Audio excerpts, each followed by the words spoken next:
Hello, buddy. Welcome back to Tin Man's Quarter Channel. I'm your host, Jeffrey Tin Man Taylor, and today I'm reading the final chapter out of the They Saw Sasquatch book by Gary and Wendy Swanson. And this encounter takes place in the Smith River area in Northern California. It takes place date-wise. Date of the occurrence is November 2009. This happened early in November 2009 when I was living in Kirby, Oregon. I got a call from a ranger friend of mine whom I had met many times before in the area. He asked if I wanted to go with him on a hike, look for bear hunters or maybe evidence of illegal trapping or hunting taking place.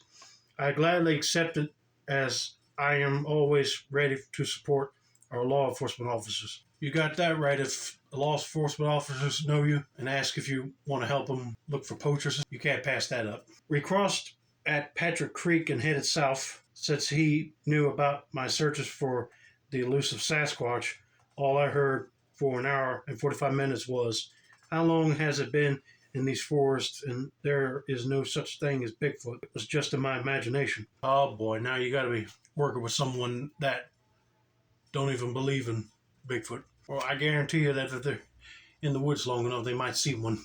They might change his mind, but I don't want to jump ahead with that. But before I continue with the story, here's the picture of the creek that he was talking about. We came up on a ridge that had a place where we could see the valley below. I had my binoculars, and I was scanning the valley. There below us were three creatures about a quarter-mile distant in a grassy area by the edge of a cliff. I had to laugh. He asked, "What was so funny?" I pointed and said, "Right down there is my imagination." He looked, his words were, "Holy shit, you gotta be kidding me," etc. Thank God those creatures were right in the area, because he probably wouldn't have believed them if they just kept on wandering and didn't see nothing like those Bigfoots. But that's a good response.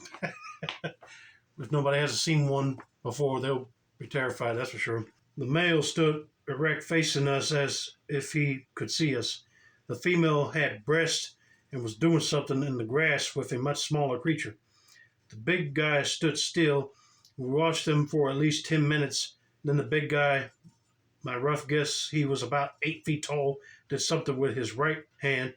They stood, got in a single file line and turned and went into the tree line along the cliff, which was above them. Then they were gone. So my guess is the male Bigfoot was standing guard over the female and the little Bigfoot, because she was probably breastfeeding him. They didn't like being spied on, so male Bigfoot just pretty much told him to go. The ranger, I will call him Scott to protect his identity, was very nervous and actually in a panic. He had been a ranger for 15 years and never saw anything like that. I insisted we go down there. We did, although it took us a while. You could see where they had been, and Scott was now paranoid. We followed the trail they went in along the cliff, and after about 45 yards, they went up the cliff, straight up. So we did also. Trust me, he didn't want to, and it took about 45 minutes to get to the top. We tracked them west along the edge of the cliff, and then to my surprise, they went straight back down. They left us sitting with now miles between us. He even said, "Wow, that was smart," which made him more paranoid. Well, it was getting dark and I had no night gear with me, so I wasn't going to talk him into going further anyhow. He never said a word on the 4-mile track back to the river, but he was very scared. We said our goodbyes, and when I called him the next day, he said he had turned in his resignation. Scott now lives in Santa Barbara. I guess the scare was enough to cause him to leave our wilderness. Edward Doc Bashford, formerly of Kirby, Oregon. Yeah, I figured that was going to happen.